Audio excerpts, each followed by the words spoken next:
every tool in the immigration law enforcement toolkit to make the United States a place that's more difficult to reach from citizens of countries around the world, African countries in particular.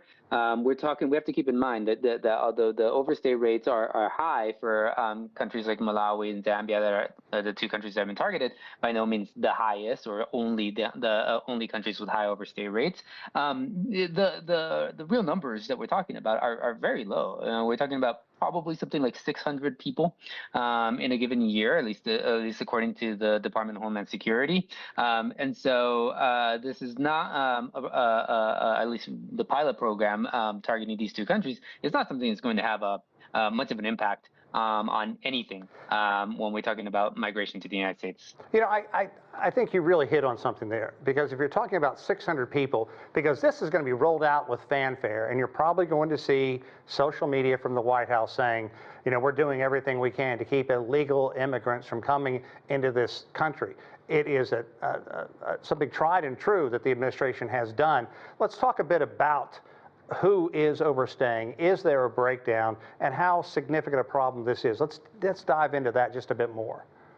Yeah, well, look, to be very clear, we're not talking about people who are coming to the United States without the federal government's permission. These are, in fact, quite the opposite. These are people who have received a visa and permission to come to the United States and have to post this $5,000, $10,000, or $15,000 bond on top of jumping through all of the legal requirements. You know, when we talk about overstaying, what that means is people come with the government's permission and to stay for a certain period of time. Maybe it's a few months, maybe it's a few years, and when that time comes and goes, they stay here. This is not a phenomenon that's unique to folks from Malawi, Zambia, or anywhere else in Africa. Right.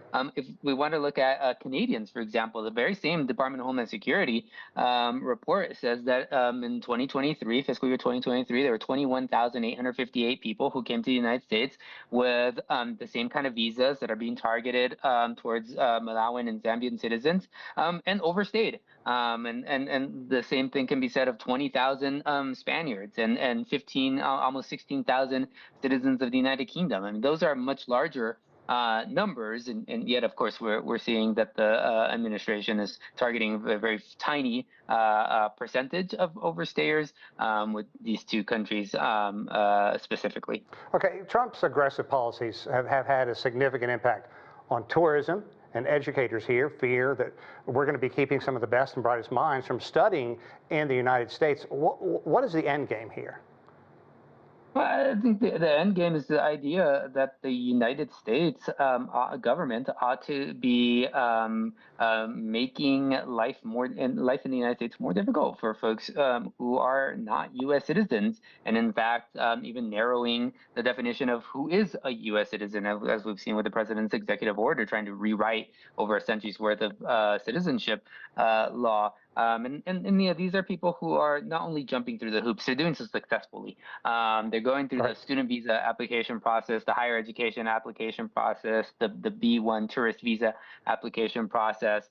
And so these are exactly the opposite of the picture of somebody who is, you know, sneaking into the United States. They're doing everything that Congress requires of them, and they're doing everything that the immigration agencies require of them, and still we see that the administration is trying to impose additional hurdles to their coming to the United States.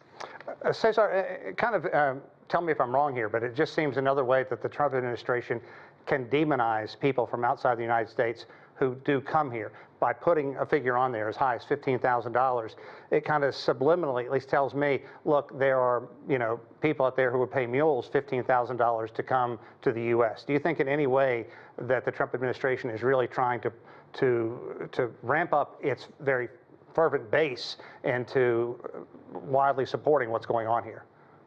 Well, clearly this is a political messaging tool. When we're talking about 600 people in a country of over 300 million, you know, you're talking about a tiny fraction of the population, and you know, not enough in terms of the raw numbers to matter in any significant way. And so this is, I think, a political goal or objective that's sort of captured in this policy.